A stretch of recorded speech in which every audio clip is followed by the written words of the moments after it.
who take command roles, whether they're at the junior level or at the senior level, that it is very rare indeed for commanders to have enough resources.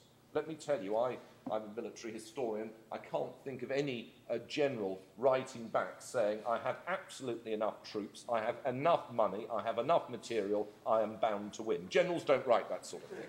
All right?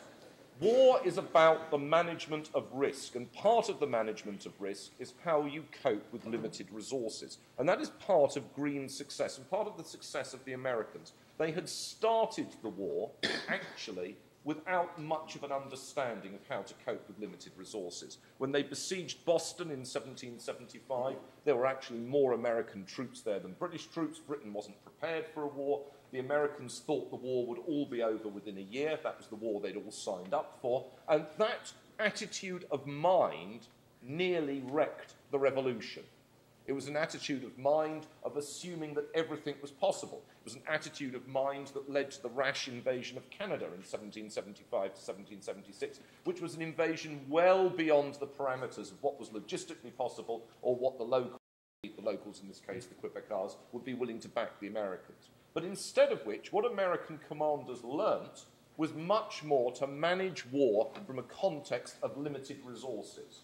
Also, to manage war in a way that you learnt when not to fight in order when to fight better. And as Cadet Custer brings that out, that is very much the case with Green in the South. He learns when not to fight, he learns how best to attack isolated British units, how best to cut their supply lines, how best to attack their vulnerable positions in order better to be prepared for the day of the full-scale battle. And that was something that Washington learnt.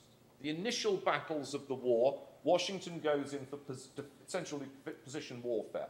He will fight a battle to defend New York City, the Battle of Long Island. He will fight a battle to defend Philadelphia, the Battle of Brandywine. A mistake. You should never accept position warfare dictated by your opponent, because if you do so, you surrender the flexibility and you risk the political disaster of losing domestic support. And of course, that was the real challenge, that these battles actually made it look credible that the British might do well. Instead of which, what Washington learns by 78 is to fight only when the British are vulnerable.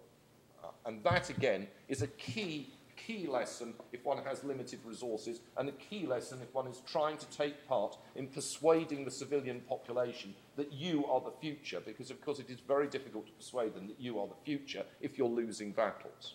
So what Cadet Custer has done is draw our attention to key elements of the war in the South. I think his focus on logistics is tremendously important, because the logistical element is absolutely crucial for sustaining forces. And I also think that the War of Independence, which is after all over 200 years ago, still has a lot for us today. There are both the dimensions of warfare that Cadet Custer is talking about. There are other dimensions. The war sees large-scale amphibious operations. It sees the problems of alliance warfare, the problems for the Americans and the French. It sees the difficulties, as we've discussed, of managing the Civil War in the South. All of those mean that it is an instructive conflict to consider. Lastly, irregular warfare and combined irregular warfare with regular operations. These have been more common in the past than one tends to think.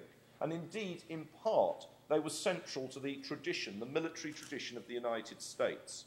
If you think about the military tradition of the United States, for a long time, it was a matter of a relatively small regular army and much larger militia forces. So, for example, if you take the Second Seminole War in Florida between 1835 and 1842, there is a peak American strength of 40,000, of whom 10,000 are regulars, and the other 30,000 are militia. And the ability to use people who are not regular military is important. Similarly, in the conquest of the West, the ability to ally with Native Americans who were friendlies or who could be persuaded or intimidated into being friendlies, that again was absolutely crucial. So American conflict prior to the last 50, 70 years has had much more experience, much more thought about using irregular forces, or using non-regular forces at any rate, in order to multiply America's advantage. This will be crucial for your generation as well. It is highly unlikely in dream that America will ever reintroduce conscription. As a result of that, there will always be a relatively small regular army. And in order to operate it and get one's forced multipliers, it will be necessary to cooperate with others. Cooperation doesn't mean doing what they want. Cooperation is in part a matter of persuading people or pushing people or sometimes forcing people to do what you think is appropriate. But to not seek cooperation in this fashion will be to make America weaker in the particular conjunctures it has to fight in. So in other words, discussing episodes of the past like this helps one think about the problems and issues involved in irregular warfare and also the problems and issues involved in creating a constituency of alliance.